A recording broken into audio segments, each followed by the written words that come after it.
Hello, hello, hello, hello. It's time for the Kevin and Nikee show. Let's go.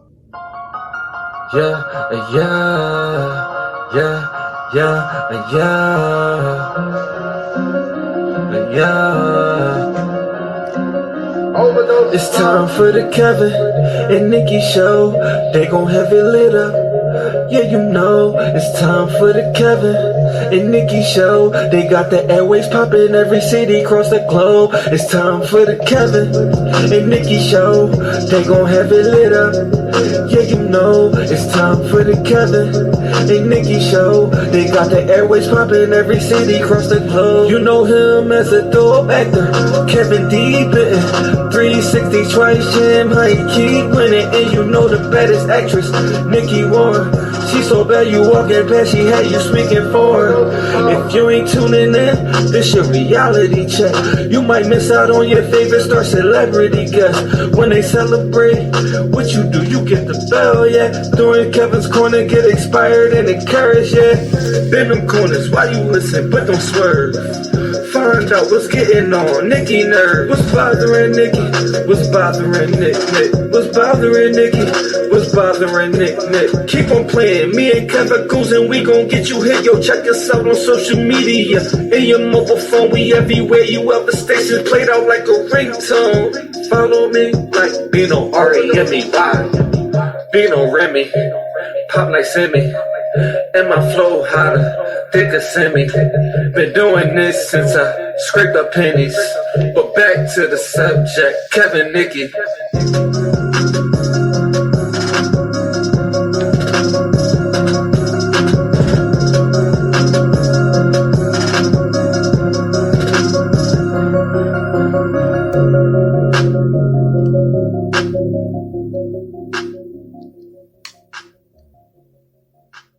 All right. We are back. We are back. For another exciting episode edition of the Kevin and Nikee show on iHeartRadio and all across the world. I'm actor Gavin D. Benton. And I'm actress Nikee Warren. And we're back, man. And we're back. Yes. Awesome sauce. Yeah, awesome sauce. Awesome sauce. Yeah, definitely. Well, we always got some stuff going on. We're always getting into some positive stuff. Yeah, we always got a lot going on. Hot and fire, like babies and pacifiers. Me and Mariah. Yeah, we always got a lot going on. So, we stay busy. We stay busy. Yeah. Even when it doesn't look like we're busy, we're busy. Yeah, we are. We are so busy. So I'm going to let you go first, because... You want to let me go first? Yeah, I always let you go first. Oh, isn't that so This ain't nothing new. I let you go first every week. You going to let me do it? Okay, fine. You know what you do. You do. What? Let me go first? No. Oh, go ahead, you go first. You do as in, yeah, you do let me go first. Are you going to do our song? Oh, okay. Well, it's time for the many adventures of Kevin and Nikee.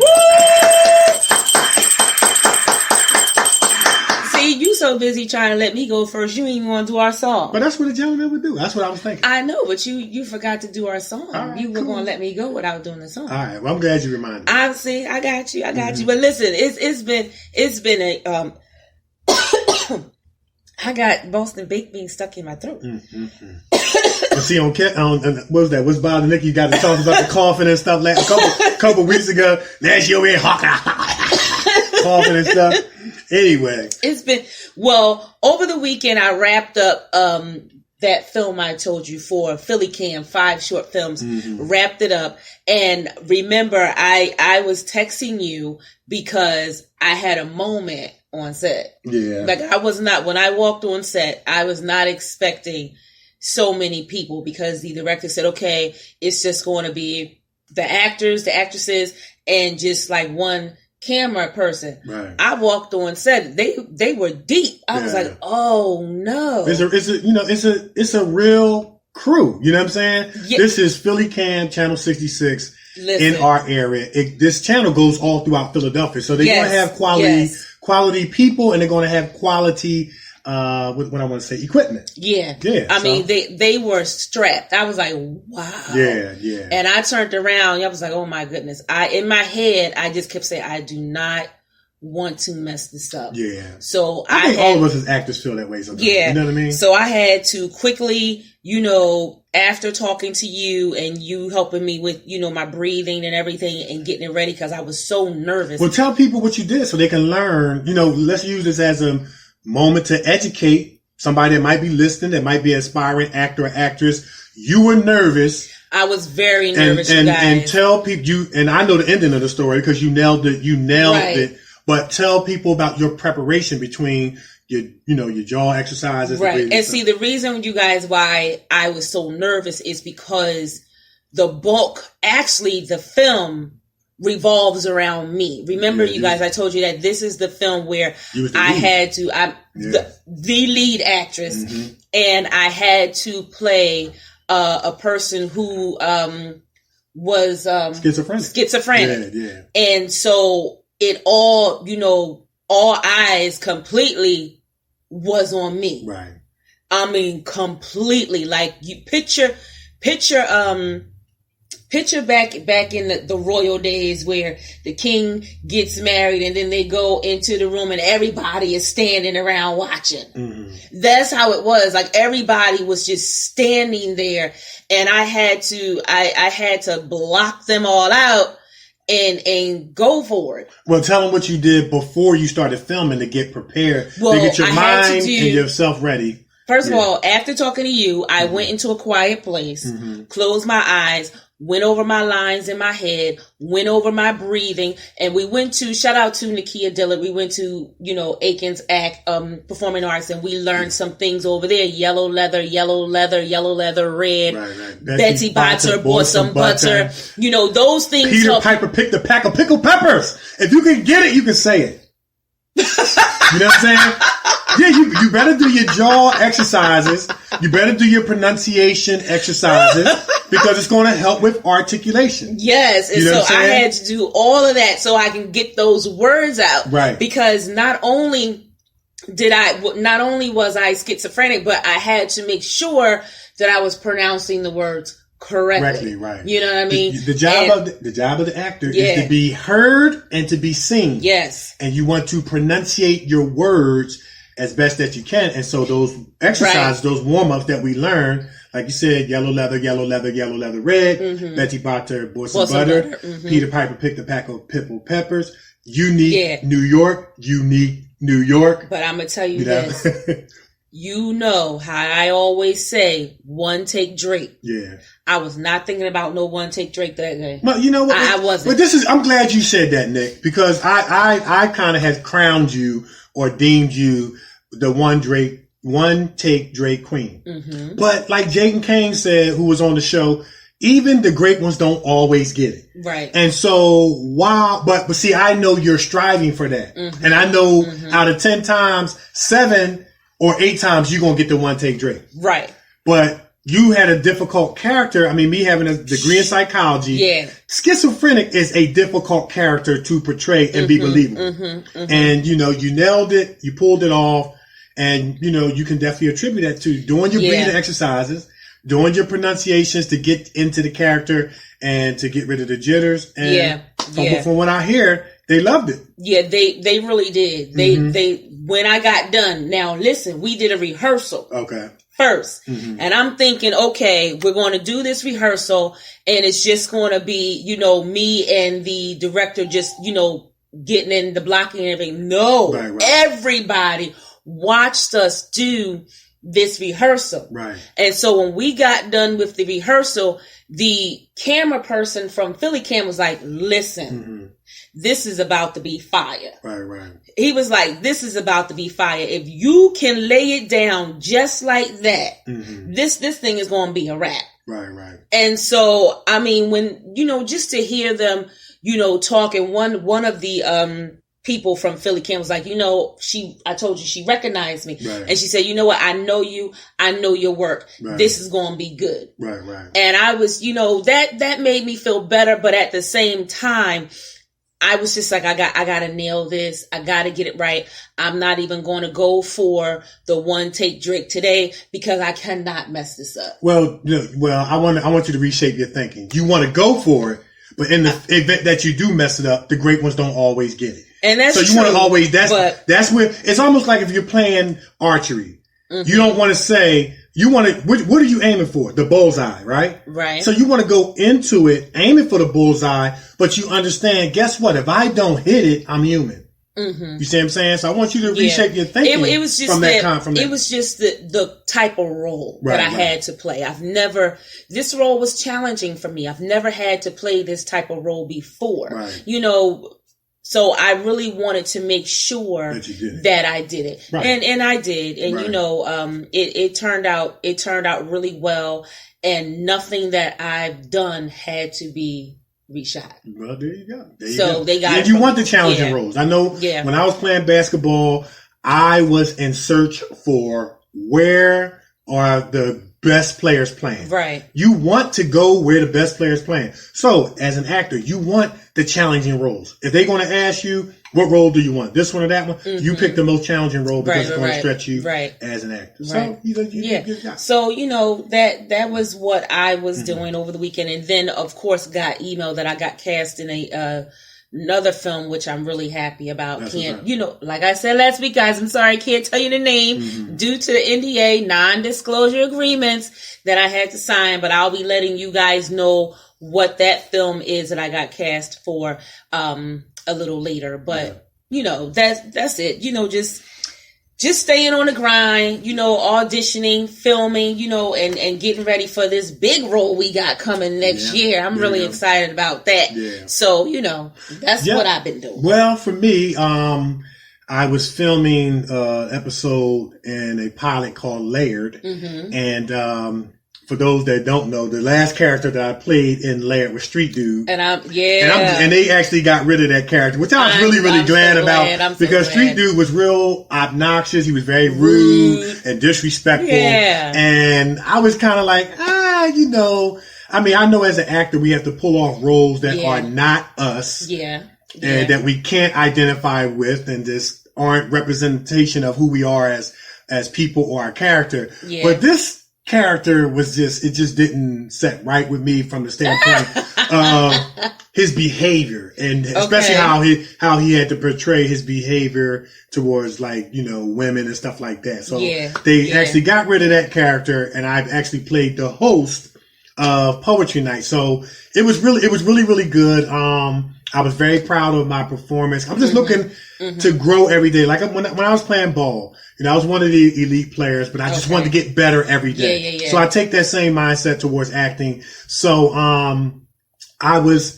I grew from the standpoint of, I knew my lines, of course, but then I did a little improving. And, you know, as the host, you know, you could tell jokes when somebody's coming there to do a poem or whatever, and they loved it. But what I was most thankful for in terms of growth was we were kind of running out of time. Like what you said, I don't want to mess this up.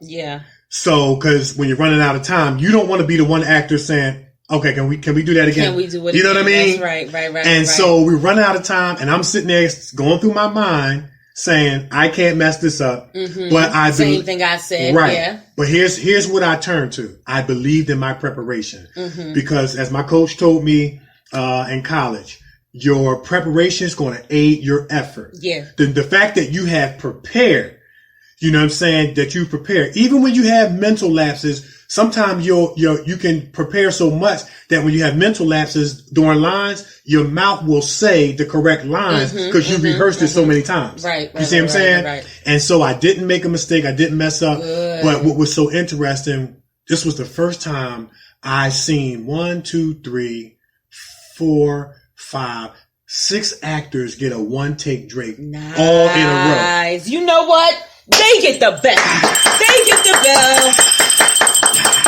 They get the bell. It was great. Yes. And here I'm sitting there saying, like, I'm not going to be the one to mess this up. You know what I'm saying? I'm not going to be. So I did my line. It turned out well. And, you know, I'm always looking to critique myself afterwards and see where I can grow and see where I can develop, see where I can get better. But it was real good, man. Like I said, I was on time, wardrobe ready. I knew my lines. I was getting myself into character. You know, walking around like we learned on some other major sets, watching some A-listers. We watched what they did, you know, repeating their lines to themselves out loud. So I tried to emulate that, and it turned out well. And yeah, it was good. It was real. And good. I'm gonna tell you something funny. She said, the director said to me, she said, "Listen, Nikee, I just want you to look really crazy." Mm-hmm. So I had on. Well, you know, in psychology, you're not supposed to use. I know. Crazy. I'm sorry, yeah. you guys. Yeah. But that's mentally ill. She wanted me to look really mental. Well, so, look, this is the Captain Nikee show. We can say crazy. See, you messing me up. So, all right, so I had on a pair of gray sweatpants with the white stripes, right? I had on tube socks with flip-flops on. Okay. You know, flip-flops, pink flip-flops, Kev. Okay. I had on a multicolored half dress with a lime green t-shirt over top of that and a black sweater with my hair wrapped up in this scarf with a wig cap sitting on the top of my ponytail. Yeah, you look crazy. And listen, I can tell you look crazy. And I had a piece of tape stuck on my ear that I just stuck on my ear, refused to take it off. Okay, yeah. I mean, that would be on point. I mean, sometimes, you know, they can look like everyday normal people, and sometimes they can look like what you just described. But here's the thing: when I put the sock on, right, the sock ripped. Okay. So the whole heel of my foot was out. Okay. And I was like, well, I don't have another pair of socks. I guess y'all gonna have to work this. Well, no, I think that would be fitting. It seemed like for the character you was playing, it would be fitting. So when I came out of the bathroom, they were like, "Oh my God!" Right. Yeah, that's the look. That's the look. Yeah, and that's all part of being the best believable you. Yeah. Your wardrobe is equally important as knowing your lines and all that stuff, because. You know, like as the host, I had on a white shirt with a vest and a fedora on with jeans and black shoes. Like I kind of wanted to look, you know, have on the attire kind of like that club look. You know what I mean? Like, so it's important. It's all about being a professional. Because when I came out the bathroom, it was like, what the hell? Because I completely transformed myself. Right. Yeah, that's right.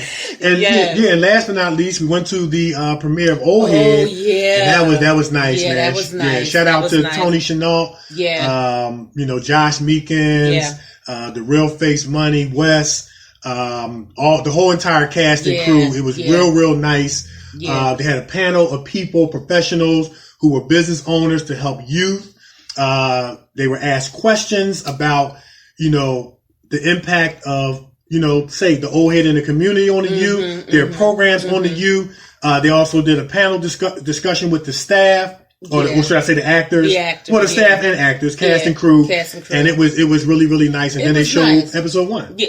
No, they showed season 3, episode season 3, 1. episode 1. But let me tell you, like I told you guys, you gotta check out Old Head. It is awesome. Now you have to go to YouTube and you have to check out season 1 and season 2 in order to catch yourself up to season 3. Right. It's really good. Kev is in it. Kev plays the city councilman, and you're gonna be seeing some crazy things from him as you keep watching the series. But check it out, Old Head. Tony Chenault, these people are really doing this thing. And like I said, this is something that has all of the makings that it could be on HBO. Right. Or Netflix.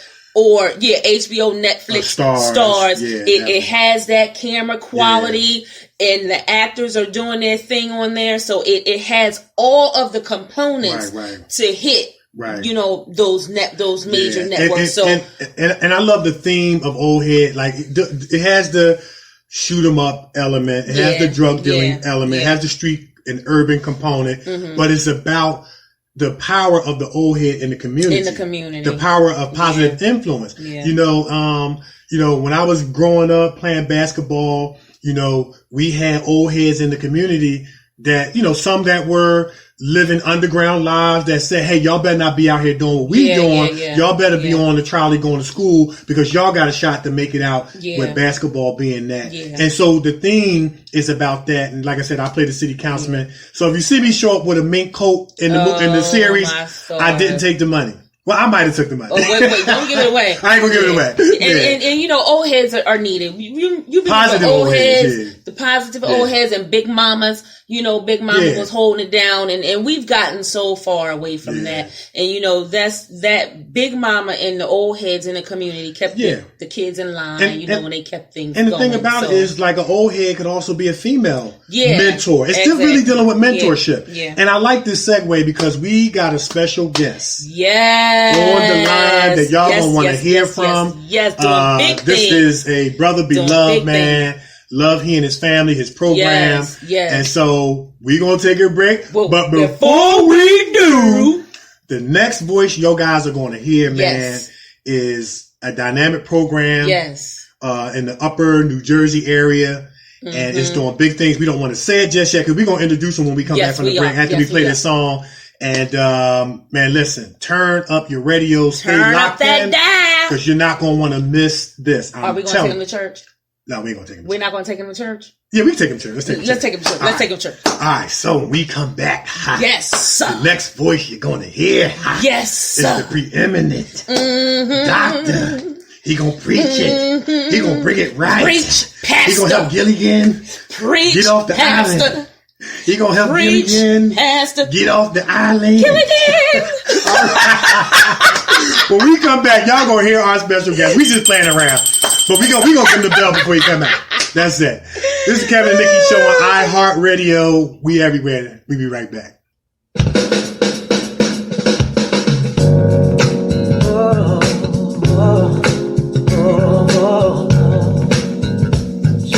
Lay back, chin in my flow.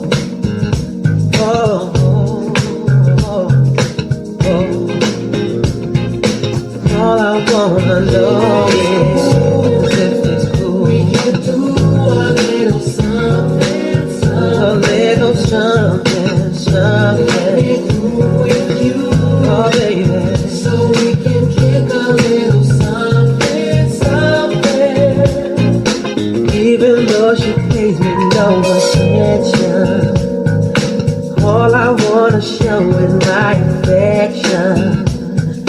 Lose myself inside her ebony, but she ain't even checking me.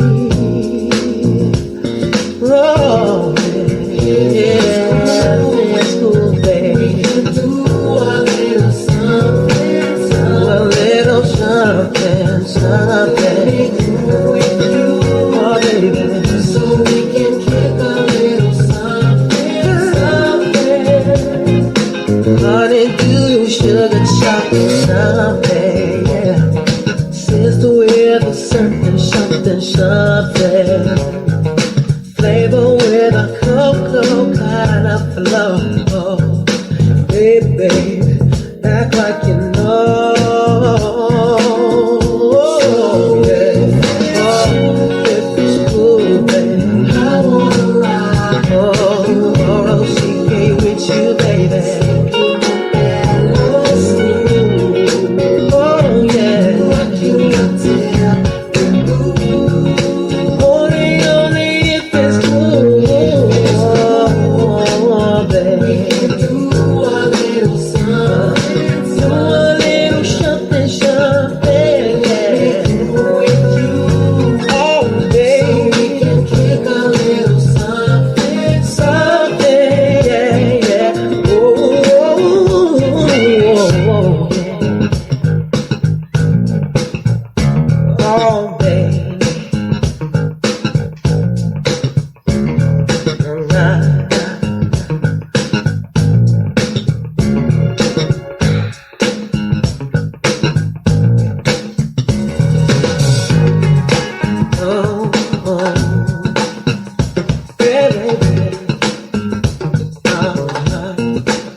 Yeah. All right. So we are back. We are back as we promised. If it's cool, we can do a little something, something. Oh, if it's cool, baby. We already got to, you know, we guys got to go to church. Though, you know what I'm saying? We already got to go to church. Yes. Yeah, we was into it. We should have kept going. We should have kept going. It's broken down, though. We're going to bring our special guest in and let him harmonize with us. Okay, I got you. Well, I don't know if he's going to harmonize, but I know he's going to talk to us. He probably can sing. He's singing in church. Yeah, that's right. We all sing in church. All right, but before we bring him on, I want to introduce our special guest. His name is none other than Mr. Les Wexler. Woo! Yes, sir. He is one of the founders. He is the founder of Positive Choices for a Brighter Future. Yes. Okay. Now, basically what it is, it's a substance abuse education prevention program based at Copeland Middle School in Rockaway Township. And it's called Project Positive Choices. And he's on the front lines. Saving lives, impacting kids, and is making a huge, huge difference, not just in the upper New Jersey area, but in the world. And we had to get him on the show because this is going worldwide, and we want people to support this program. We're going to give him the bell before he come on. He got to get the bell. Before he come on, he get the bell. He got to get the bell. Awesome. That's what's up. So, without further ado, Mr. Les, are you there? Yes, I am, Kevin. Yeah, how you doing, sir? How you doing? Good. Oh, we're doing great. First of all, thank you very much for inviting me on the show. It's a pleasure. Awesome. Oh, man. Glad to have you. Yes, sir. It's definitely an honor to have you on the show, man. And I want to say thank you for taking time out of your busy schedule to come on the show and share with our listeners. Yes. I know that they're going to glean a lot from, what you're going to say and what you do. So we want to jump right into the interview. Yeah. And, Nick, I'm going to let you go first. Yeah. You got some awesome things going on. Tell our listeners a little bit about how you got started with your program. Okay. Well, what happened was back in 1998. We're going back now just about 21 years. Morris County, New Jersey, was dealing with a lot of drug overdose deaths. And, we couldn't figure out what was going on. There was 22, just in our county alone, back in 1998. And there was 22 deaths, and out of the 22, almost 20% of them came from our one town. Wow. And then 2 of the 4 that we lost were 17-year-olds that died within 6 weeks of each other. Wow. And they had both gone through Copeland Middle School and through our Rockaway Township education system. And I'm saying to myself, and a lot of us were saying, why is this happening? Why are these kids not getting a message? Mm-hmm. And DARE was in effect, and to this day it's still in effect, but it wasn't getting a strong enough message to our kids at the middle school level, which is where it all started. Yeah. So a bunch of us got together. We actually met at my dining room table. It was like a round table discussion. And we said, can we put together a program that could effectively help our kids before they get to high school? Right. Yeah. And so what we did was we came up in the spring of 1998, a program, what we felt was a 4-phase program, which would really impact the kids before they got to high school. We presented it to our superintendent of schools, who at the time was Dr. Tom Parsiak. He looked at it and said, let's tweak a little bit. We tweaked it, and we brought it back to him. And, instead of him saying, I'm afraid to, put a program like this in our school, what's it going to do to our property values? What is it going to give us a stigma in the town?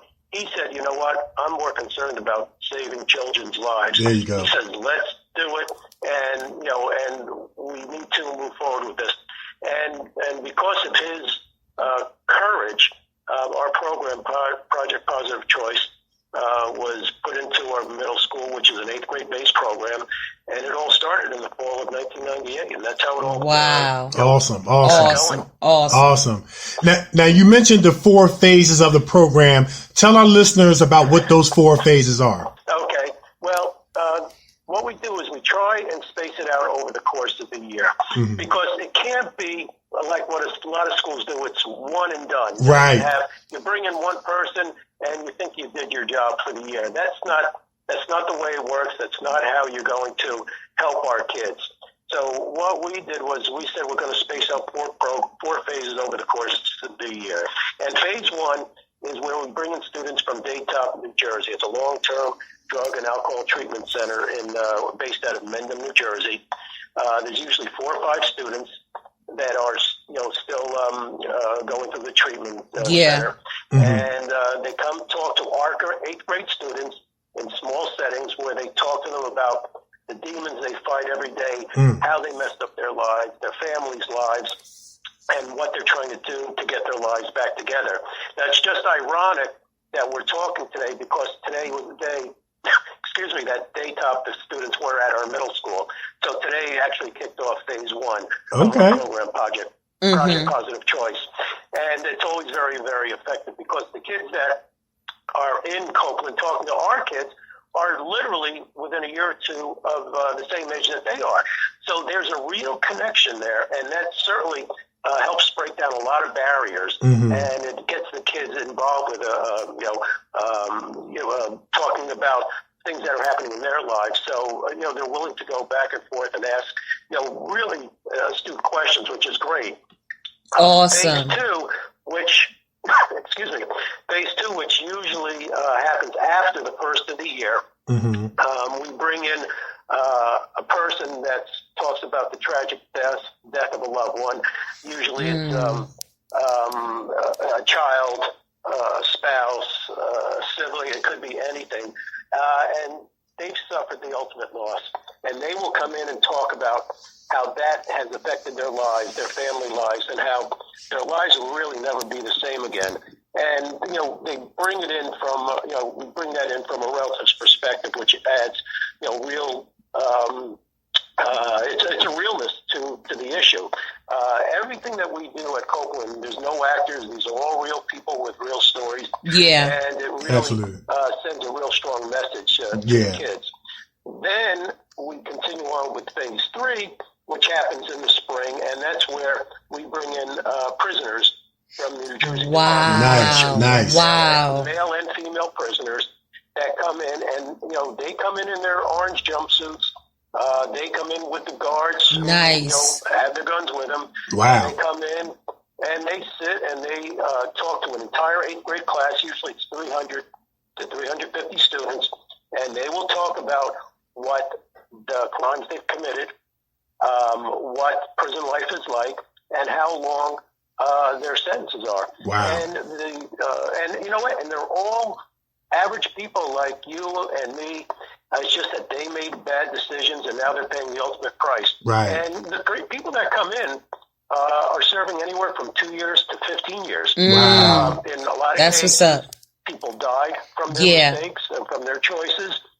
And it really has a very profound impact on the students that they're talking to, because this is real stuff. They hear what prison life is like on a daily basis. And you know what? It's really, it's very rare that you hear silence amongst 350 8th graders at one time. That's right. Today you get that. And it's really, and the questions that these kids ask are really very interesting. You wouldn't think you would care from 8th graders, but boy, they really ask some very pertinent and powerful questions. And except for cursing, the prisoners let it all out there. They know exactly what things are like. Kind of like Scare Straight. And there you go. And so, so now we finished our 3rd phase, which have all been negative. Now the 4th phase, which Kevin could, certainly vouch for because he was part of it. Nice. This year, and it's what we call the Celebrity Day. Yeah. Celebrity Day is where we bring in positive reinforcement, how we like to end up the school year. We bring in, and this year, probably the most celebrities we bring in, we've had, I think we had 16 celebrities that come in, spend the day with our students, talking about the positive choices, what your life could be like when you make positive choices, and don't have to resort to drugs and alcohol to lead productive, positive lives. And we bring in some really great people. Kevin, of course, is one of them. But over the course of the years, we've had anybody from four-time World Series champion Darryl Strawberry, who certainly supports and knows our program. NBA Hall of Fame coach Bob Hurley, our very dear friend who Kevin met, Caitlin Roy DeBellis, who's a hero teacher from the Sandy Hook Elementary School massacre in Connecticut. Tim Bassett, who won a championship with the Nets. Derek Murphy, who Kevin knows, played with the Harlem Globetrotters for many years. We've had the original Annie, Andrea McCardle, was there this year.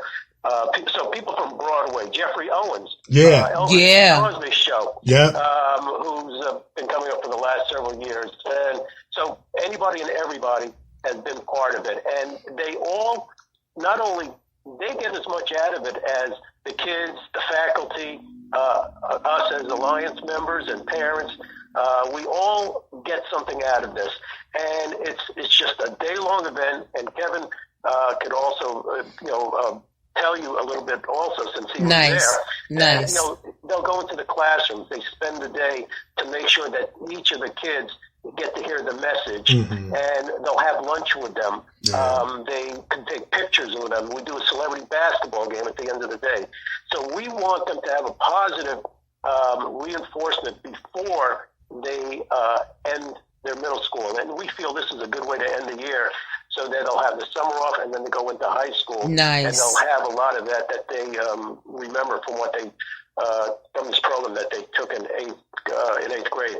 And sadly, I wish there were more programs like it. I believe our program is the only one like it in New Jersey, and possibly all of New Jersey, all of the United States. And I wish that wasn't the case, because I'm nobody special. We're just average people trying to help save lives, and and that's what we're trying to do. Yeah. Well, you know what? He got to get the bell. We got to get the bell. Got to get the bell. I just want to tell you, my hat goes off to you. I am so proud of you and what you are doing. You pretty much answered a whole lot of my questions. Right. I mean, one of the questions I was going to ask was, what techniques do you have to reach the children? And you pretty much answered that. Four phases. You with the 4 phases, bringing in people who have been where these kids are going, who can reach them and help them out. I mean, that is just phenomenal. And we need more of this. Yeah. We need more of this, because the kids today, they're going through so much more than what we went through when we were kids. They have way more issues, and sometimes exposed to a lot more. Yeah, they're exposed to a lot more. And some of these kids, they're hard to reach. Yeah. So you, with your program, bringing in people from the prison system who can talk to them and help them, steer them away from that. That's just awesome. It's phenomenal. It's just awesome. Yeah. Well, first of all, I thank you both for the kind words, and we really appreciate that. It's I always tell people, it's not one person or 2 people. Yeah. It's a team effort. Yeah. And whether it's the people on our alliance, or Kevin and the rest of the celebrities, or whoever has been part of this program, we're all in this together, and we're all family when it comes to helping to save our kids. Yes. And there's a couple of well, first on something a sobering note is New Jersey is on target to lose 3,000 people this year to drug overdoses, and that is so surreal that you can't even wrap your head around that one. Yeah. That 3,000 people just in one state, and sadly we've been losing them here in Rockaway Township this past year. Over the last few months, we've lost several,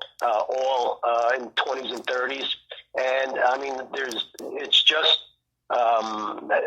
got to be an end to this. We just can't continue going on this pace, and there's actually even a bill down in the New Jersey State Senate and Assembly to have our program be a model for the rest of the state. Yeah. And and it's it's been sitting down there. It has not been prove. But you know what? We'll continue to do what we need to do to get the message out there, and whatever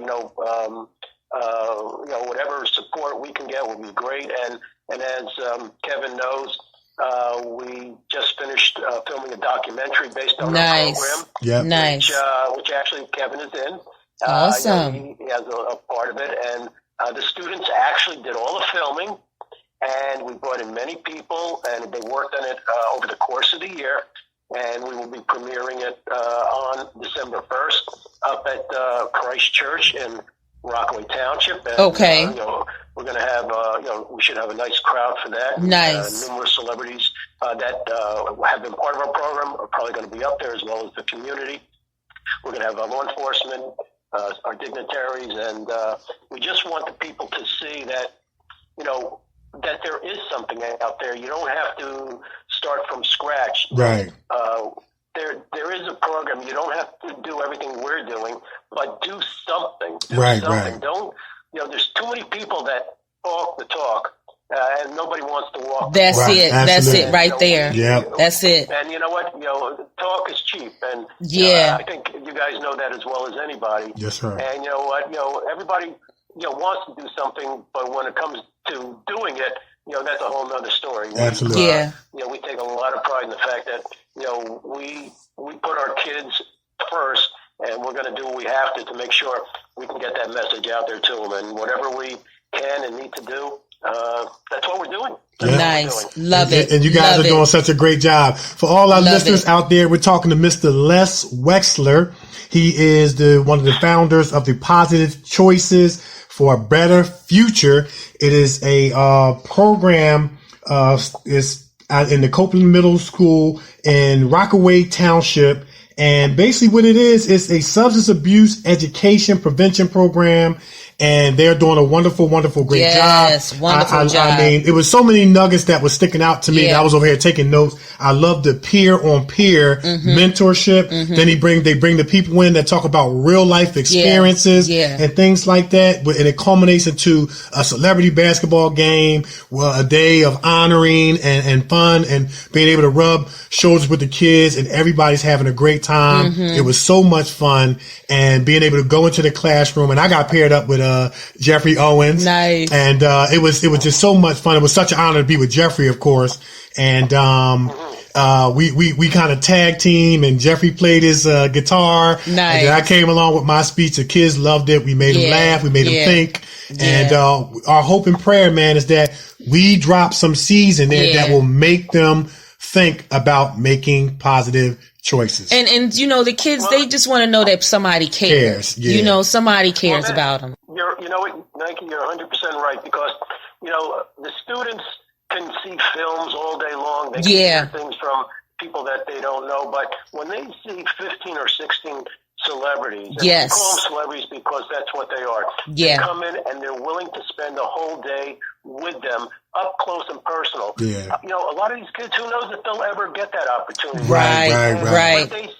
And the people that, and our celebrity, our friends, our family, who we consider them, are basically all down-to-earth, good people that their noses are not up in the air. They're here to truly make a difference in our kids' lives. And that's what makes a difference. Just like, Kevin met our coach Hurley, NBA Hall of Fame coach Bob Hurley. Bob could be doing a million different things. He sure could. He makes the time to come up here every year to be part of this program. It's almost like a calling. Right, that's right. Him and many other people. And like John Bell, who was with Z100 radio station, Z100 for 27 years. He was with one of the biggest music stations in the country. And yet he's family. Every year he's up here. Anytime I need something, if I call John, are you available? He said, Les, just tell me when and where. Yeah. That's what makes it so special, because they're all great people. And every year we just keep adding to it. And even this past year, again, I'm going to keep referring back to Kevin because he was there that day. We had David Tyree. Yeah, David Tyree. The New York Giants. The nicest guy in the world, who really is a caring person. We had, great gentlemen from the Wounded Warrior Project who really suffered and had some really serious injuries when he served, and we honored him along with David. But they come and they're so amazed that, wow, I've never seen a program like it. How did you do this?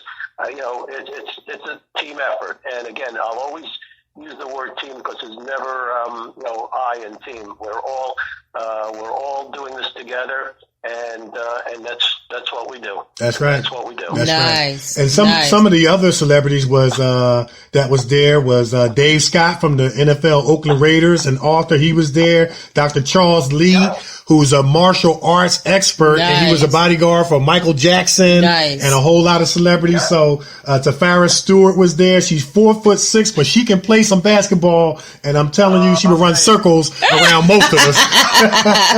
And so, it was just a host.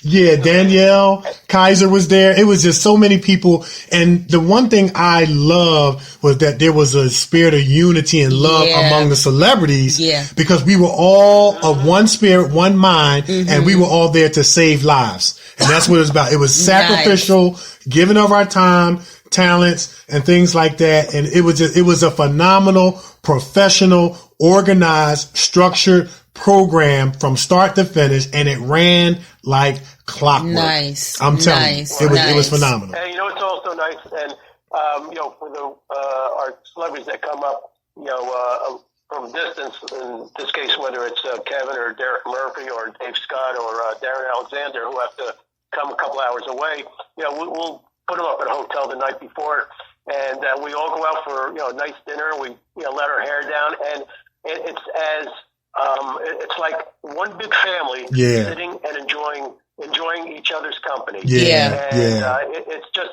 an amazing, I'm going to use the word humbling experience for me to be part and to know all these great people. But I know one day I'm going to wake up and it's all going to be over. But you know what? We're enjoying the ride now, and really loving the fact that we've been able to reach probably 7,000 to 10,000 students. Nice. In the years. Awesome. Nice. You get the bell. We got to give you the bell again, Mr. You Les. get the bell. Yes, that is awesome. That's awesome. That is awesome. That's awesome. Well, I like the bell. I got you. And now we're actually, we've been asked, and we've been doing for the last 2 or 3 years, we've brought a little bit of our program down to the 7th graders, where we bring in a couple of speakers just over the course of the year to start to prep them. Okay, awesome. A lot of parents, just quickly, a lot of parents don't seem to understand that the drug culture happens in middle school. That's right. Absolutely. That's right. Absolutely. Either don't want to know it or don't understand the fact that it's there. Their kids know about it. Social media is here and has been here. And a lot of it they see in either on the media, social media, or amongst their friends, and that's why you really got to reach them. Yes, you at do. an Absolutely. age, because yes, you do. Like my one daughter said to me many years ago. I have 3 daughters. She said, "Dad, if you wait to start teaching them in high school, it could be too late." It could be too late. And she's absolutely correct. Absolutely. So if you can bring it down to the middle school level, boy, at that point, at least we have a fighting chance. That's right. Yeah. That's right. Yeah. That's just awesome. Now, I want to talk about Darryl Strawberry, who is a former professional baseball player. He also plays a very important role. Talk a little bit about Darryl and what he does for the program. Well, Darryl, we've become friends over the last few years. When we wanted to do something special, and not just for our town, but the surrounding towns as well. We decided to bring in Darryl, who has not really spoken in this area, and Darryl's got a very, very powerful story because he was a recovering addict. I mean, there's so much to his story that will make your a hair stand on end. And we had him come up. We had it at the high school. We had 1,000 people show up. And he did such a phenomenal job because not only is he recovering, but he's also an ordained minister.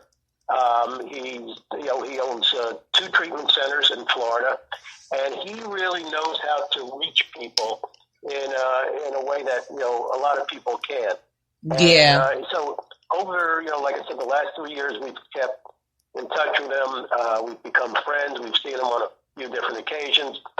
We've recommended him to different schools, and he's just a great guy. I mean, he's a fun guy to be around, and it's just great to have someone of Daryl's stature be able to come and connect with people like like a bunch of us can, but he does it at a little bit higher level because of his name recognition. But nice. But he's got a real good message, and we call him, we'll talk to him, and he's just a great guy, and so awesome. I'm very happy that he's been part of it over the years also. Awesome. Shout out to Daryl Strawberry. Yes, sir. Yes. Yeah, that's awesome. And we definitely got to give a shout out to. We get on your show. Yeah. We would love to. We would love to get the Hall of Famer on our show. We sure would. Yes, sir. Yeah. Oh, to tell him he's most welcome. We would definitely love to have him on the show, and that'd be an honor. And definitely want to give a shout out to Lisa Wexler and the whole team, of course. But I know Lisa handles the social media, the website. She does a phenomenal job. So I want to take an opportunity to put this website out there, and we're going to put it out there again at the end. www.rtsaa.org. Check it out. Browse around. They got pictures up there. There are a lot of things, videos about what the program is all about. And you just might see me in one of the photos. You might see me in one. You know what I mean? I guess Kevin, I guess you've been browsing. I've been browsing, man. Yeah, and you also can donate and get involved. Maybe you might not be the person that would play in a celebrity basketball game, or maybe you can't come physically, but you can donate and get involved that way by supporting. That's another way to save lives and things like that as well. But Mr. Les, man, we just want to just give you an opportunity to give any kind of closing comments. Maybe there's somebody out there that might be struggling with an addiction. What kind of encouragement, advice could you give them? Or maybe if they want to connect with you, follow you on social media, what have you. We want you to have this time, man, to just put, the program, social media out there, websites and all that stuff. So people can connect. Maybe it's somebody that's sitting and listening quietly in their tent and just want to know where they can reach out for help. Yeah. You know what I mean? Yeah. Well, I appreciate that. This time of year is always tough for people that are dealing with struggles and things and going on in their life, and when they're dealing with substance abuse, that only makes it a little bit tougher. We've helped a lot of people over the years who are dealing with the struggles and they don't know where to reach out to. And our phone number is on our website. You'll see it's a 713 number. If there's something, or you're looking for a place or someone that you could talk to, please call that number and it will reach out to me, and we could certainly get you into the right direction. People that are listening to this broadcast and don't know where to turn, just know that there are people out there ready, willing, and able to help you. Yes. Don't think all is lost, because that is not the case. That's right. Always, if you turn around, there's going to be someone there that's going to want to help you. And, that's what, you need to know. Even if you think you're at your lowest point, I've seen many people at their lowest point, and they've been able to come back. So there are people out there, especially at this time, and with what this epidemic is dealing with. So there's plenty of people that want to help you and get you to turn your life around and get the help you need. We don't want people doing anything drastic.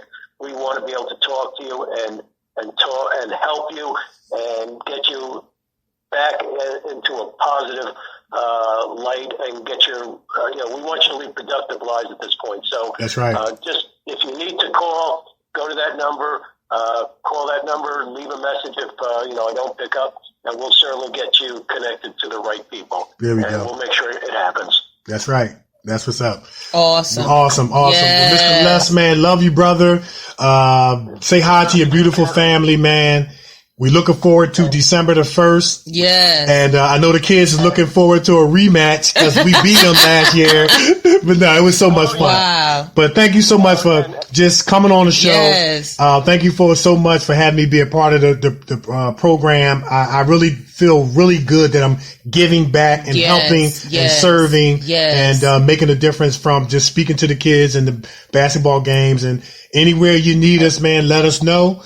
Your family. That's right. And anything that we need to put out on the airways to help promote what you're doing, please don't hesitate to call me. Whatever. You have my number. It's always open. Yep. And let us know how we can support. Yes.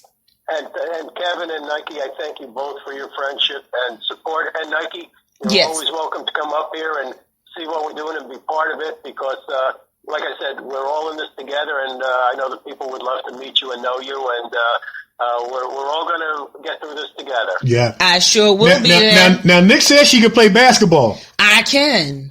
Well, you know what? We need some more, female blood in there. All right. I'm going to do it. All right, we're going to see. I'm going to do it. Now, Mr. Les, we don't know if she was just talking trash or not. She said she can play. We're going to find out. I can play. I'm telling you. Tafara will certainly find out. That's what Tafara Yeah. It's always a lot of fun. And again, guys, thank you very, very much for having me on your show. It's been a real pleasure. I wish you guys nothing but good things and a very, very happy holiday season. Yeah, Thank you too, man. You take too. care. Yeah, enjoy the rest of your evening. All right. Okay, and you take care. Bye-bye. Bye-bye. Yeah. Awesome sauce. That is just awesome. Man, I want to definitely put that website and the phone number. Yes. Because maybe it's somebody sitting here, listening to the show, that might say, hey, man, where do I turn? I got this quiet demon that I'm fighting. I don't want to be judged. I don't want to be criticized. I don't want to be talked about. Where can I reach out? Go to www.rtsaa.org. That website again is www.r as in Robert, T as in Tom, S as in Sam, A as in Apple, A as in Apple again, .org. And that number you can call is 713-338-9441. Once again, that number is 713-338-9441. And that was Mr. Les is just, he's phenomenal, man. He's just a phenomenal human being, phenomenal person. This cluster of people between the celebrities and the founders of this awesome program are just phenomenal people. It's just so much love, positivity, and unity. And it's like a family oriented group. And it really is like family. Yeah. You know what I'm saying? And these are some of the greatest people that I've been around, in my life. These are people of high stature who come in there just like one of the guys or one of the girls, because it's a like-mindedness, a like-spiritedness about giving to these kids and saving lives, man. And it's just awesome, man. It's just awesome. Yeah, I mean, shout out to the entire crew, just doing their thing. And I like programs like this because the kids need to know and understand that we care about them. Right. We care about what they're going through. They're on a whole different level from when we were kids. Yeah. They are battling a whole lot of stuff. Than what we went through when we were children. So it's like when you get over one hurdle, here come another one with these youth today. And the things are more easily accessible now than there was when we were younger. I mean, there's nothing new under the sun, but when we were younger, we had to jump over more hurdles to get the stuff. Yeah. Now stuff is just out in the open. Stuff is just out in the open with no barriers to get there. And the kids are just exposed to a whole lot, so much, and it's just crazy. And, these kids are just dealing with so much. They can't even walk down the street. They can't even go to school.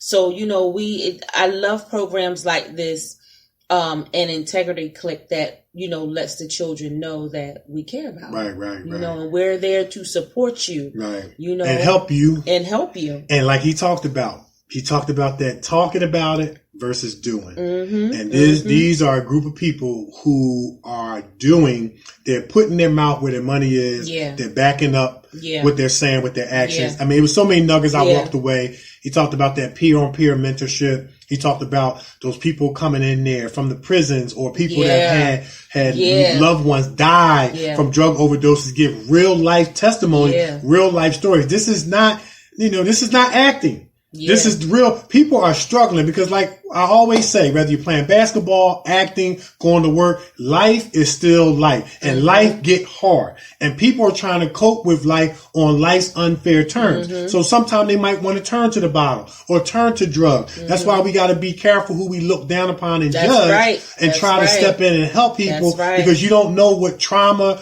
pain, and devastation that they've been through. If you're not going to say nothing nice and lend a helping hand, I'd rather for you not to do nothing. That's it. You know what I mean? That's it right there. So it's just an awesome program. And I'm glad that we here at the Kevin and Nikee Show is able to support and give information. That's right. And get the bell again. Get the bell again, doing positive things. Positive stuff. And it's not about us. It's all about those kids. That's it. That's it. All Love right, it. So we're going to do it. We're going to move right on into news and sports. All right. In sports, if you didn't already know. You can't even say it like that. You got to say it this was a little depressing because the Eagles got their behind whipped. But you got to still say it. That's why I didn't say it the way I didn't say it. I said it a little less depressing because but I look forward this to was it. Week, I mean, this is a little down. All right, go ahead. All right, so New Orleans, the Philadelphia Eagles' tendency to start off slow reached a new level of embarrassment on Sunday during the team's 48-7 loss. So that's why I didn't say it as enthusiastic as I normally said. I got you. To the New Orleans Saints. And so Philadelphia's offense managed just 7 points during the unit's first 3 drives as the Saints built the 3-score lead in the early moments of the second quarter. All right. New Orleans never looked back. Along with the offense's abysmal effort, the Eagles defense couldn't stop the Saints' high-powered offense from moving the ball down the field. You couldn't stop the run. New Orleans produced 3 plays of 23 or more yards in the first quarter as the home team built a massive early lead. The Eagles never found their footing against the Saints as New Orleans continued to pile on the points into the second half. So here's what we believe went wrong during this game. So who's to blame? Okay, the offense and the defense share the blame for the worst overall performance of the season. While the special teams unit was preserving favorable field position for each unit early on, the offense couldn't take advantage and the defense gave up ground accordingly.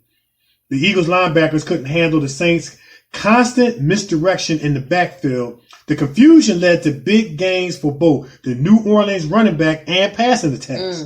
So the banged up Eagles secondary also allowed several big catches in coverage. So where it went wrong, the slow start for the entire team serves as the catalyst for disaster for the Philadelphia Eagles. They started off without urgency and it showed. The group's lack of early efficiency led to a 17-0 lead for the Saints. A 3-score hole is pretty hard to climb out of no matter how early it is created. Quarterback Carson Wentz put in his worst effort in the last 2 seasons, completing just 19 of 33 passes for 156 yards and 3 interceptions. The Eagles starting center, Jason Kelce, elbow, free safety, Avonte Maddox, knee, also suffered game-ending injuries in the first quarter. The Eagles rely on both of these players as their absence mattered as Philadelphia attempted to come back. The grade that was given to the Philadelphia Eagles was F. Ooh, so that's why I wasn't too enthusiastic. How I know. Maybe next week I'll say it. I'll say it. But okay, so they're done, right? Well, you know, I went into a store today and I saw a young lady wearing an Eagles sweater, and I said, "You got a lot of courage wearing that today." Okay, you know what I'm saying? You got a lot of heart. And some people in there, some brothers chimed in, and this is what they said: "It ain't over until it's over." Well, you know what? That's right. So they say, you know, the old saying, "It ain't over till the fat lady sing." Well, they're singing. It's over, y'all. Because now they're in a situation where they got to hope this team lose and this one get the bye and this one lose again. And so it doesn't look good. Well, you know what? I'm going to say to you what you said about the Eagles. When you're at the top, right? Everybody got for you. You become a target, and everybody wants to knock you down. That's right. Everybody wants to knock you down. So they won the championship. So everyone is gunning for them. That's right. You know, this time because they don't want them to win another one. Right. So it's quite obvious that is what's happening. People, but at the same time, knowing that Eagles, you got to be prepared. Right. You know, to handle what they're going to bring to knock you down. Right. You know, when you're on top, everybody's gunning for you. Yeah. And it's like, you know, it's one of the things when you're the champions, the worst team in the league is going to get up to play you. Yeah. Because they just want to be able to say, we beat the champs. Yeah. And like Michael Strahan said on Sunday, he said, listen, y'all got to figure it out. Yeah. How to not let these people knock you down anymore. Right. You got to come together and figure it out, and you got to support. Yeah. So, they can't. It's like, is it unfair? Success can be unfair. Yeah. Because you can't, when you've been successful to the point where you've won a Super Bowl. Yeah. It's just not another game for you. Yeah. It's just not another game from that point forward. Everybody's looking to beat you. Now I got to give the Eagles some leeway from the standpoint of they've been suffering a lot of injuries this year. And of course that affects your team's performance and output. But the philosophy with the Eagles is next man up. Next man up. You know what I mean? Yeah. So that's all I have in sports. That was enough. That was 48-7. I don't have anything else after that. Oh my. That was it. Well, in news, Kim Porter, ex-fiance of music mogul Sean Puffy Combs, also aka Diddy, passed away on last Thursday, November 15th. Now, although sources say that the cause of death was a heart attack, an additional investigation into what caused her death is currently being conducted.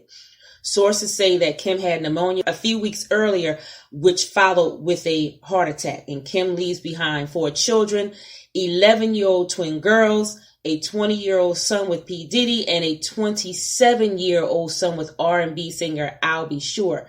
Now, on Sunday, Diddy broke his silence, because he was quiet for, a few days. He was just, distraught. So he broke his silence and he expressed how he felt about Kim's passing in a heartfelt video. And if you have not seen that video, it'll just break your heart. And he quoted, "For the last 3 days, I've been trying to wake up from this nightmare, but I haven't. I don't know what I'm going to do without you, baby. I miss you so much. I'm going to try and find the words to explain our unexplainable relationship." And he also followed it by saying, "We were more than best friends. We were more than soulmates. We were on some other bleep."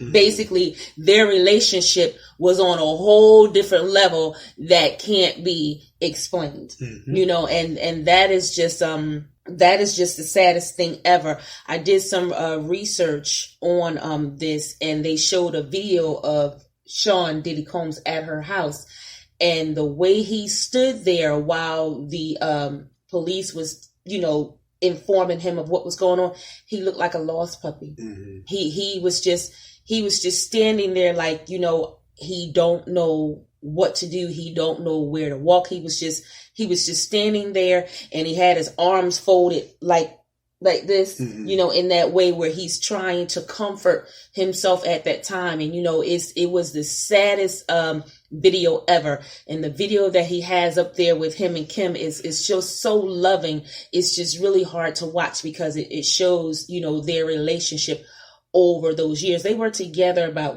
13 years, on and off for 13 years. Mm-hmm. And, they have the children, of course. And, Diddy went on to date other women, but he still had that connection, that unexplainable, as he say, connection with Kim that nobody could replace. And so now to lose her, he's saying he don't know what he's going to do without her.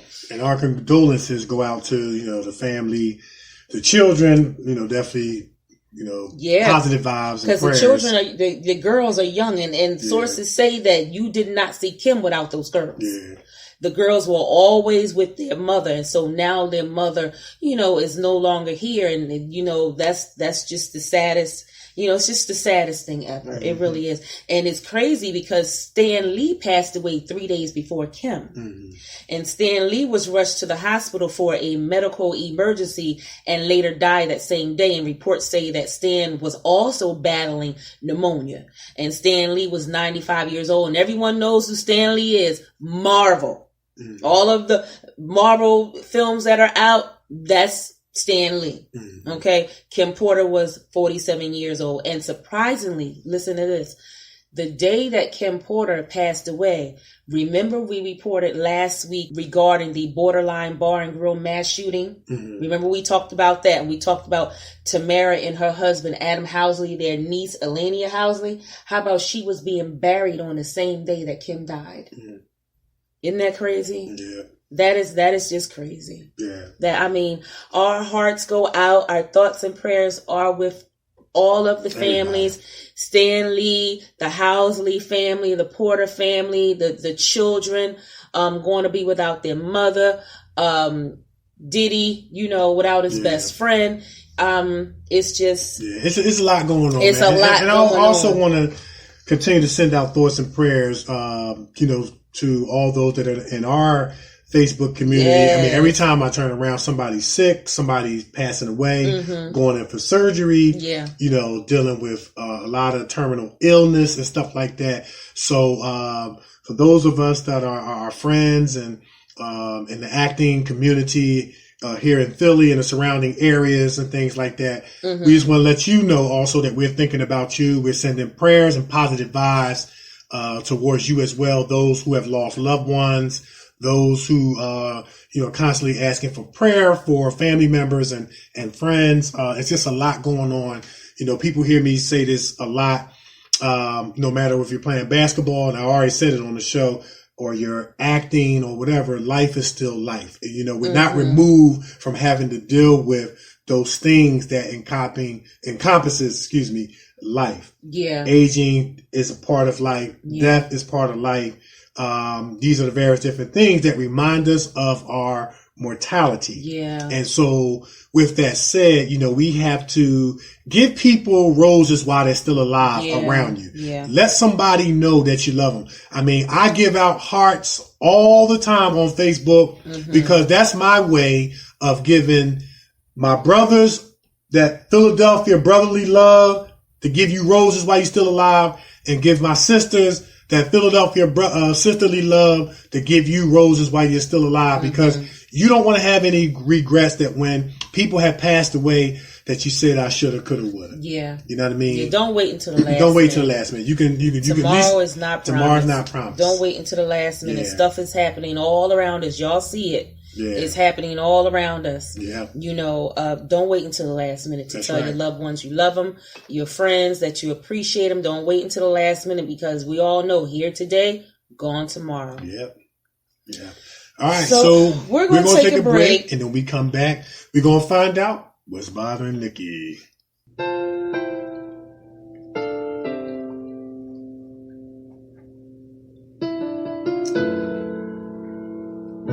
What do I do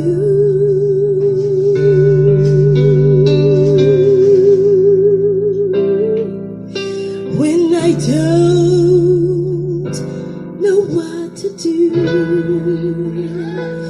What do I say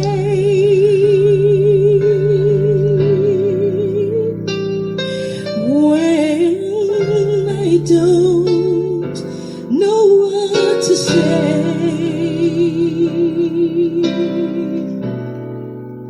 Where do I turn? What are the answers to those questions that seem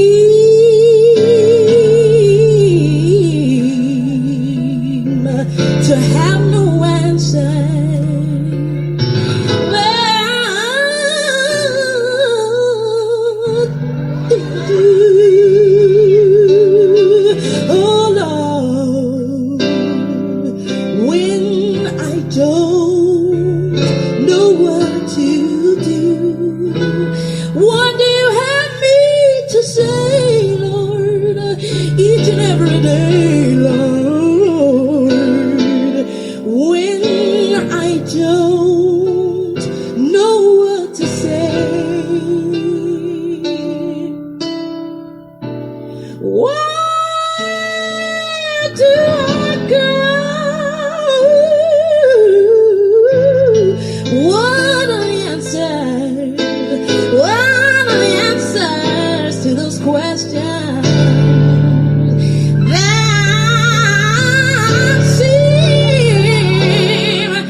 your will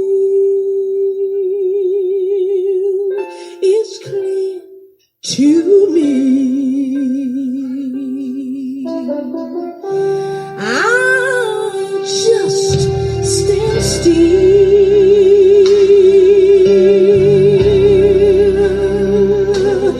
until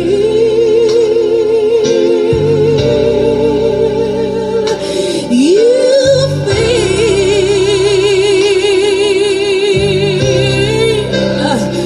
in the missing pieces.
right. That's when church was church, man. That's when church was church. And I think it's a very, very applicable song for what we were talking about on the show. Yes. And maybe it's somebody out there that, you're in a situation where you don't know what to do. And sometimes you got to just stand and stand still until his will is clear. Because it's a lot going on. And, it just seems like there's no let up. Yeah. There's no let up. It just seems like there's just no room for stuff to get better. Yeah. It feels like that. It looks like that. It feels like that. And sometimes you got to stand and stay. Yeah. Sometimes you got to stand and stay right there in the fire. Yeah. Until you know what his will is. And it's hard. It's hard. It's definitely not easy. But the good news is the situation hasn't consumed you because you're still here. Yeah. And if he brought you this far, he gonna take you the rest of the way. Yeah. And I like the story in the Bible. We learned in Sunday school about the 3 Hebrew boys. Yeah. And they said, "Look, we threw 3 in there, but behold, I see a 4th walking around, and he looks like the Son of Man." And the principle in there is that God will protect you in the fire, and because no matter what anybody has gone through under the sound of my voice, you have a triumphant testimony if you listening and that you are still here. It's rough. We know. It's hard. It's rough. It's hard. It's rough, but we gonna get through this together. Yeah. There is light at the end of the tunnel. Yeah. There is light at the end of the tunnel. And hey, that's where our faith comes in. Yeah. That's where our fortitude comes in. You know what I'm saying? Yeah. And sometimes, man, I saw this post that said, it said something along the lines of the devil said to the warrior, you can't handle the storm. But the warriors said to the devil, the storm can't handle me. Mm-hmm. You know what I'm saying? Something to that effect. But it was about that warrior's mindset, man, that we sometimes have to have in this unfair, hard life, man, that can throw, unexpected curveballs, at us, man. And so, definitely applicable song, man. And I like how she broke it down. She's like, I ain't going nowhere. I'm going to be right here. I ain't going, you know what I'm saying? And sometimes you got to have that attitude. I ain't going nowhere. I'm going to be right here. You know what I'm saying? She was breaking it down, man. You know what I'm saying? She was breaking it down, wasn't she? Yeah, because it's when you, they always say in church, focus on Christ. Mm-hmm. Don't look to the left. Don't look to the right. Just keep your eyes on God. And there's even a passage in the Bible, scripture in the Bible, where it says, look to the hills from whence cometh your help. Your help comes from the Lord. Yeah. And sometimes it's one of those things where when you start looking around at everything that's going on around you, that can get you discouraged real quick. It reminds me of the story when Paul, that in the Bible where it says something to the effect of like Paul asked, he saw Jesus walking on water, and he asked him, bid me come, and Jesus said, okay, you asked, come on and come. Yeah. And it said as long as he kept his eyes on Jesus, that he was able to walk on water. But then it said that the waves became boisterous, and then he started to look down. Yeah. But here's the thing, and I have this conversation with people all the time, especially, those super spiritual people who like to eliminate the practical because they got the spiritual. Mm-hmm. The bottom line is we're human. We have thoughts, we have feelings, we have emotions. And what we're seeing is real. When Peter was walking on water, he looked down and it said that he saw that the waves were boisterous. Yeah. He saw that the waves were boisterous. So these waves were crashing. Wow. They were slapping and boom, boom, boom. Yeah. When he took his eyes off God. But a super spiritual person would say those waves really aren't there. Yes, they are. Yeah. You know, people are really going through sickness and disease. All right, now get out of what's bothering Nikee. Okay, well, you know, losing loved ones. This is real stuff that is going on. And you know, sometimes people in their encouragement and inspiration can do more harm than help by trying to eliminate the practical over spiritual. We need a healthy balance of both. We can be spiritual and have faith and stand until we know his will, but also sometimes it hurts when you're going through trials and troubles and tribulations, pain, problems, and persecution and stuff like that. So now's my favorite part of the show. It's time to find out what's bothering Nikee. Well, you did what's bothering Nikee. Well, do it again. Maybe somebody needs to hear it again. I didn't know what you was going to say. Maybe you did what's bothering Nikee. Okay, rewind. Now's your turn. Yeah. You know, it's what's bothering Nikee will be back next week. No. You're going to do it. Listen to what I'm saying to you, man. All right. Now, I don't want you to eliminate it because what I said. Listen. I want you to say it. Listen. What's Bothering Nikee will be back next week because Thanksgiving is tomorrow.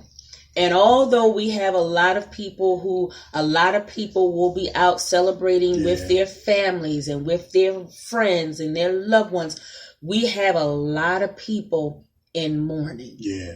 We have a lot of people in mourning. Over the past few weeks, a lot has been going on. We have lost a lot of people. Right. You know what I mean? With the synagogue shooting, the mass shooting at the Borderline Bar and Grill, Kim Porter, Stan Lee. We've been losing. I mean, people on Facebook, people in our acting community, Facebook friends, are losing loved ones. Yeah. We are losing our loved ones. So I want to just encourage everybody. Reach out to someone who lost a loved one. Yeah.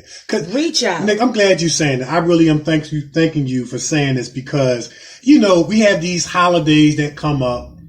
Christmas and Thanksgiving, and they are celebratory moments and things like that. But everybody's not looking forward to it because last year Grandma was sitting at the table. She's not going to be sitting at the table this year. That's it. And we tend to forget about those people. We forget, you know, while we're out eating and having fun, and watching drinking football, our drink, watching football, we forget that somebody is in pain. Right. Someone is hurting, which leads to depression, which leads to alcohol abuse, which leads to substance abuse. Yeah. You know what I'm saying? So while you are celebrating with your family, friends, loved one, holla at your brother, holla at your sister. Even if it's throwing up a prayer for those who are struggling and suffering. Yes. Because, you know, I got into this conversation, man. And Nick, like I said, once again, thank you so much for talking about this because, you know, we're going to see all the Facebook posts, Happy Thanksgiving Day. It's not a happy day for everybody. It's not a happy day. It's not a happy day. And sometimes in life, you can find your mind racing. Yeah. You can find yourself in a depressive stupor.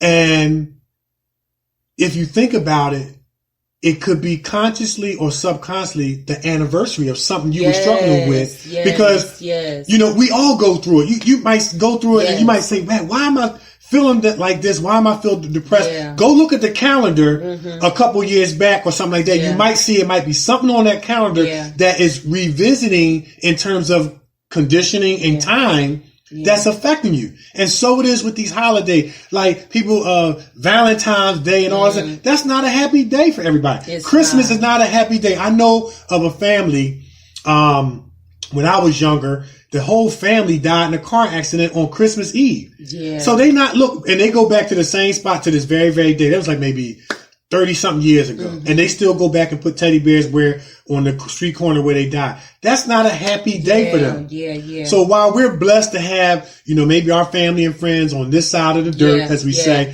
think about that person, man. Maybe perhaps that you can reach out and maybe invite them to your little Thanksgiving gathering or whatever.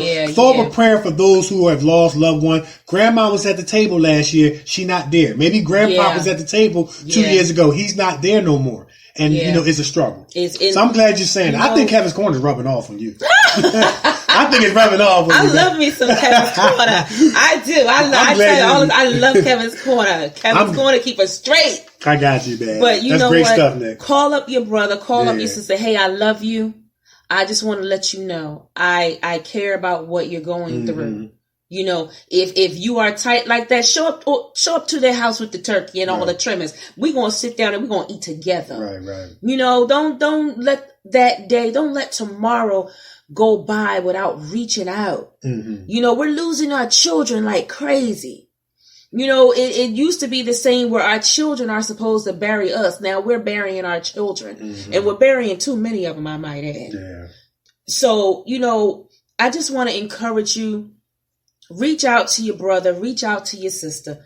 Let them know you love them, you're thinking about them, you care about what they're going through. You know, I saw a post on Facebook. Someone said, "Where is God?" Where is God in all of this mess? That's what they said. Yeah, Where is God in all this mess? That's a good question. And it's a very good question.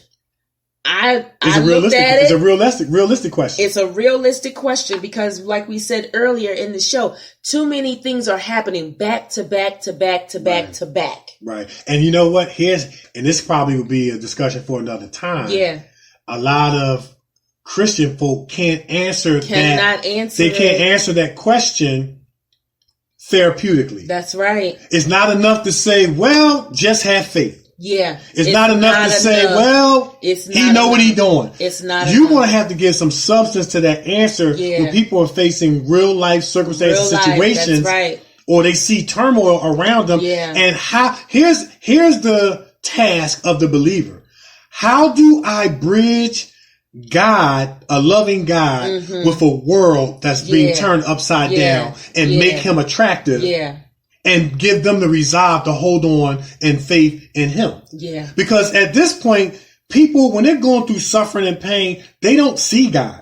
That's right. They don't feel God. That's right. He don't feel near and close and all that stuff. And it's not enough for us to give those spiritual Super Sunday answers like, well, his thoughts are higher than your thoughts. How did that help me by knowing that? Yeah. How did that take away my suffering and my pain, my heartache and shame by knowing that information that's in the Bible or whatever? Yeah.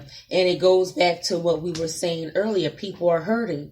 Look at the mass shootings that we had. Yeah. We had the Pulse nightclub shooting.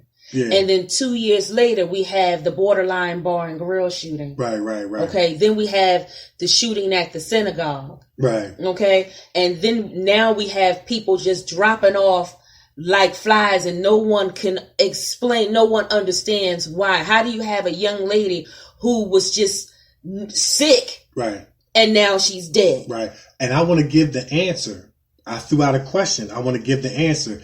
How do you bridge God with people who are suffering and pain and going through all this stuff? The way you bridge it is you be the hands and feet of God by getting involved and doing something physically, and you be the instrument of love. That's how you bridge God. That's how you do it. Though my life is in turmoil, somebody cared. Somebody cared. And so that gives me a glimmer of hope. That gives me a glimmer of hope that maybe there is a God who still cares about me because he used somebody to get involved. Yeah. You see what I'm saying? Yeah. Not just throughout the scripture, but they got involved. In other words, a starving man don't want to have before you give him the tract, get him something to eat. Yeah. Get them something to eat because that track is going to be reinforced by that platter you bought. And when you show up to your brother and sister's house or when you call them on the phone, and I'm not talking about biological. Right. I'm talking about your brother and your sister who are not related to you, who are going through. Right. When you call them on the phone, hey, I love you. I just want to let you know I'm thinking about you today. You know what? That's letting them see God in you that way. Yeah. You know what I mean? It's just like in the Bible when Moses said, God said to Moses, I'm going to set the children of Israel free. Yeah. But I'm going to send you. Yeah. He's looking for an instrument. Yeah. You know what I'm saying? I heard, be that instrument. I heard a sermon one time. Oh, Lord. I heard a sermon because you mentioned my neighbor. You mentioned my brother and my sister. The parable of the sower in this, the parable of, there was a parable about a man who fell among thieves and he got beat up. Yeah. He was left half dead on the side of the road. Okay. And there was a a Levite who saw him laying dead on the side of the road, Yes. he kept going. Yes. He represents the praise and worship leader. So he was like, I'm sorry, I can't help you because I got to get to praise and worship. I'm running late. You get him out. Yeah. And then there was the priest who came by. It was 3 people who came by. The priest came by, and the priest represents the pastor. So the pastor couldn't help him out, even though he was half dead, because he had to go preach a sermon. Stop. And then, but there was a good Samaritan, and you got to understand the backdrop of the story. The good Samaritan was, What did you say? The praise and worship. he had to get the praise and worship so he couldn't help him out. He looked at him and he said, you know what, I would help, but I got to sing the songs of Zion. But there was a no good, low down, despised good Samaritan who was half Assyrian and half Jewish. It would be equivalent to somebody that would be mixed. And actually, the good Samaritan, who if you wasn't totally Jewish, you really weren't supposed to go in the city. So it was this despised, rejected Samaritan who was experiencing racism, decided to help this man who was half dead. And the whole question of the parable is, and who is my neighbor? You know what? And the answer is this, Nick. What? Only those, what you just said, only those are my brothers and my sisters who will help me in the time of need. You know what the title of the sermon was? What? Won't you be my neighbor? You get on my Please won't you be? Please won't you be? You see, my neighbor. And you know what, y'all? Laughing also helps. Yeah. Laughing. We just in our therapeutic mood right now. Laughing also helps. Yeah. Your brother and your sister are going through. Put a smile on their face. Yeah. And laughter is scientifically really like medicine. Yes, it is. Put a smile on their face, because I'm over here cracking up. Yeah. Put a smile Please on their won't face. you be my neighbor? You know what? Anyway, Won't you be my neighbor? I can't even finish. Please won't you be my neighbor? That's it. That's all I got. All right, we're going to take a break. I got. You know what? You get on my nerves.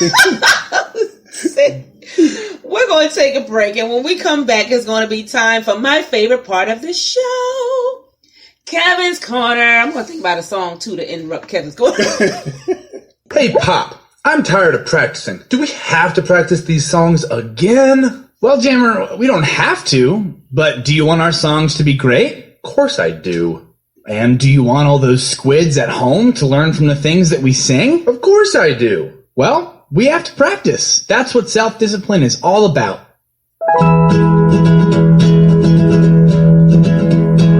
I make choices every day. I choose what I do and what to say. But if I want to be the best that I can be, I've got to make choices that are best for me.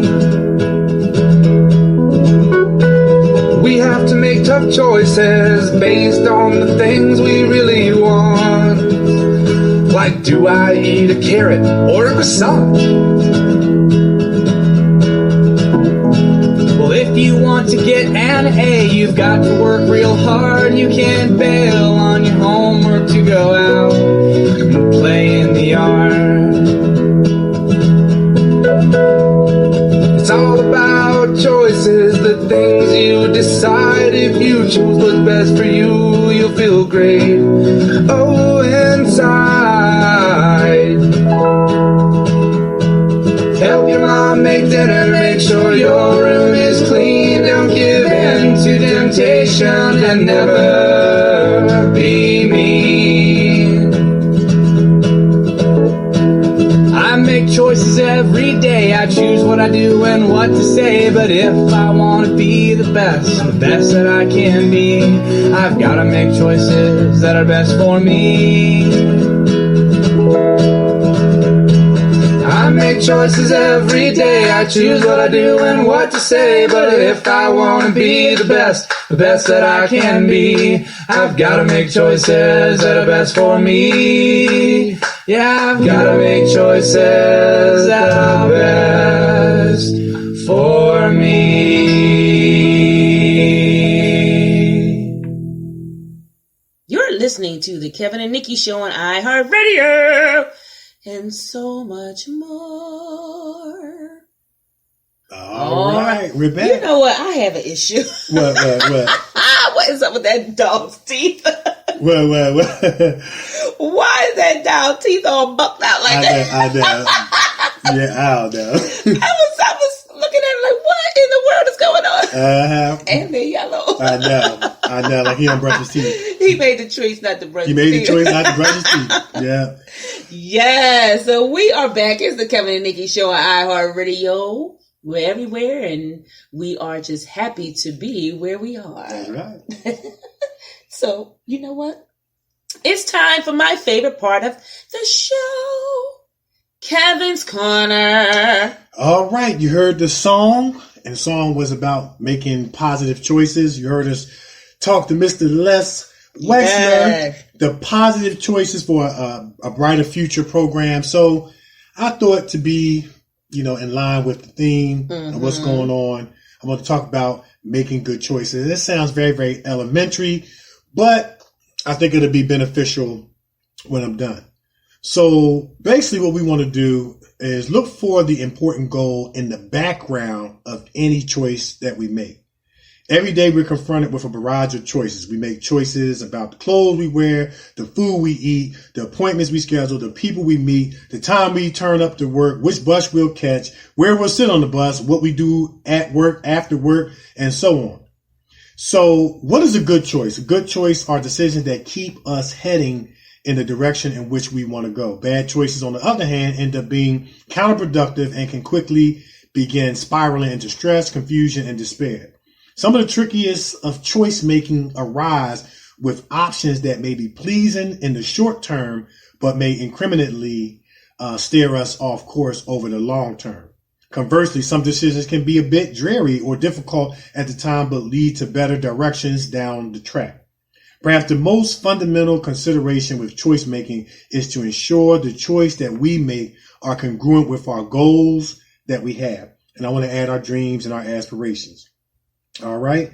So if we have a quiet, distant goal of being financially independent one day and building a successful career, then making decisions to do drugs, alcohol abuse and things like that, it will likely lead to later discontent and misery, regardless of how good it all feels in the present. Perhaps it's related to an important goal. It could be related to, say, wanting to be accepted, wanting to be liked by others, and so forth and so on. It's amazing how many choices that we make that are governed on wanting to be loved and accepted and liked by others. All right. So with all of that said, one of the things that we all need to do is pay, in line with choice making, we have to pay attention to our inward appetites. Pay attention to our inward appetites. In order for a temptation to be successful, we all face temptation, to make bad choices. But in order for a temptation to be successful, there's a few ingredients that have to be involved. Okay. One of them has to be an inward appetite and an outside stimulus. You have to have both of them, because one without the other is not going to work. If I don't have an inward appetite for Snickers, well, you can wave it in front of me all you want. I'm not going to eat it because I just don't have an appetite for it. You know what I'm saying? But in line with, say, alcoholism and drug abuse, if you have an inward appetite for that, it's something that's maybe a predisposition. Maybe it could be hereditary. Maybe it could be genetic. It could be something on the inside that's already there that hooked up with the stimulus on the outside. And when those two connect by way of our senses and our action, we get a temptation that has now come to succumbing to a temptation. The best way I can explain it, you find a fish that's swimming around in the water, minding his business. He has an inward appetite. He's hungry.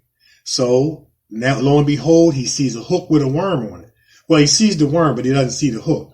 So that outside stimulus would be the worm. The inside appetite will be hunger. And when those two hook up by way of his eyesight, his senses, he goes after it. But if the worm knew that it would be hook, line, sinker, and frying pan, he would have made a different choice. We all gonna make bad choices. None of us are perfect, but we want to do the best that we can to minimize those bad choices that can end up hurting us in the long run. Therefore, we got to pay attention to what's already in us that keeps hooking up what's being presented to us on the outside that keeps making us stumble, fall, fail, and falter. Let's make good choices. That's good. That's it. That's good. That's it. That's good. Make the good choice to contact your brother and sister and tell them that you love them and you're there for them. That's true. Do that. Yeah.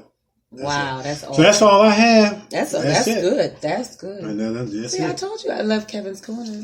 I told you. Well, we had 2 Kevin's Corner today. We had 5. We had about 5. Yeah, we had 5. We had about 5. All right, so it's the Kevin Corner takeover. It's been a Kevin's Corner takeover, man. But man, it's just we go with the flow. You know what I mean? We go with the flow of the show. That rhymes. Yes, we do. What I mean? With the flow. We go with the flow of the show.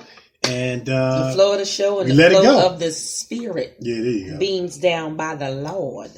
I was trying not to be too mystical, but you said it better.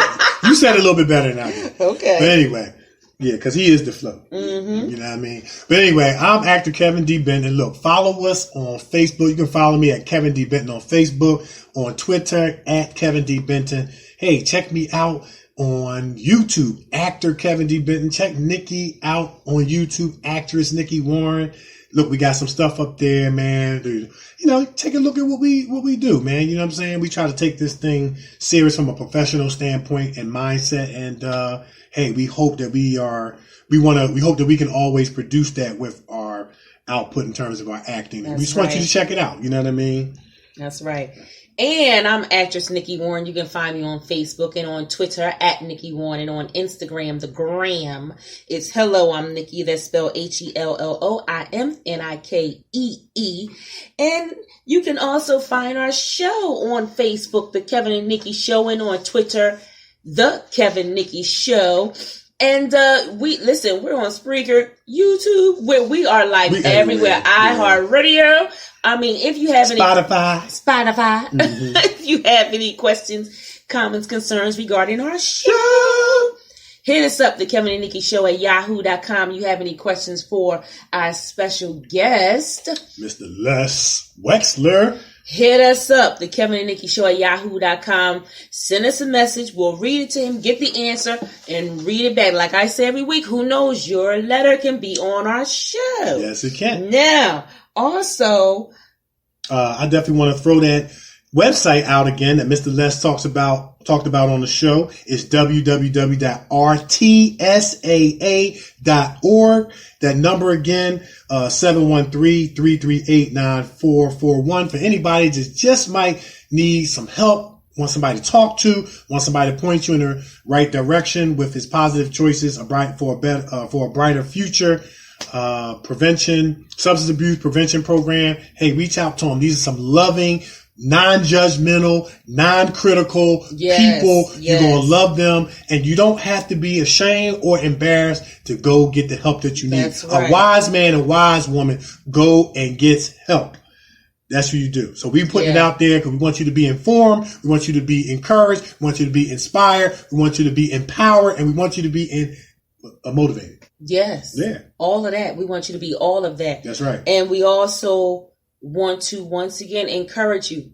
Reach out to your brother and sister. Yeah. Very, very important. You know, a lot going on in the news, a lot going on around us, a lot going on around you. Reach out to your friends. Yeah. Reach out to your family and just let them know that you care. Let them know that you love them. You're there for them and you're going through it with them. Okay? That's it. Today's show is all about spreading that love and staying together in love and harmony and, you know, just letting them know that you're there. So, you know what? On that note, it's the Kevin and Nikee Show on iHeartRadio. We're everywhere and we're out of here. Peace.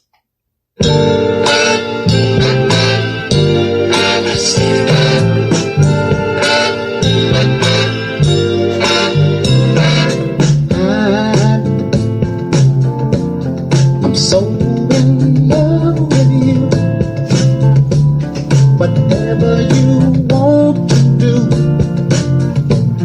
is alright with me. 'Cause you make me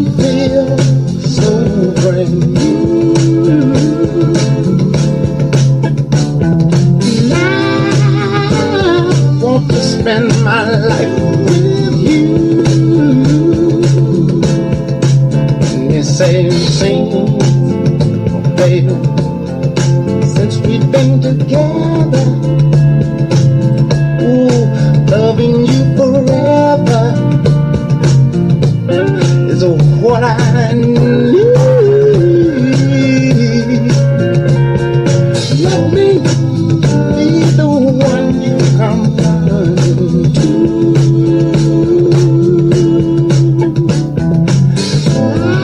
I'll never be untrue. Oh, baby, let's stay together, loving you weather, times are good and bad, happy or sad.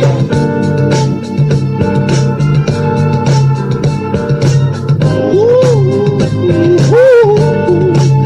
yeah. Well, the times are good and bad, happy or sad. Why somebody, why people break up? Oh, turn around and make up. I just came to see you never do that to me. Would you, baby? Spinning around you is all I see. Is what I want to do. We ought to stay together, loving you weather, times are good and bad, happy and sad. Come on, let's stay together, loving you